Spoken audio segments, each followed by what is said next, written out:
අන්ඩූ කරන්න බැරි දේවල් අපි අතින් කොච්චරනම් වෙලා ඇද්ද? මේකත් එහෙම කතා කිහිපයක එකතුවක්.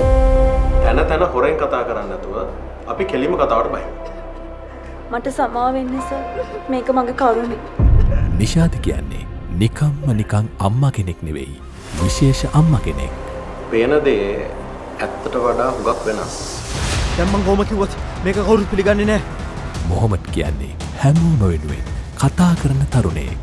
මේවා අපේ තැන්. මේවා අපේ ගම්. එහෙම කොහමද එක කෙනාට ඕන දේවල් මේකේ කරන්නේ? අදාවද ලීක් පන පොරේ. කවින කියන්නේ නිතරම සමාජයට වැඩක් කරන්න හදන තරුණියක්. பைத்தியமா உங்களுக்கு මේ හැමෝම අහම්බයකින් වාසලට මුණ ගැහෙනවා. අපි හම්බෙලාම කතා කරමුද?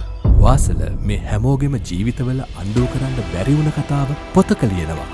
කියපු කතා, ලියපු කතා, හදපු කතා වගේම තැන් තැන්වල ෂෙයා කරපු කතා ගැන හරියටම දැනගන්න මේ කෙටි වීඩියෝ කිහිපය අන්ඩූ නොකරම බලන්න.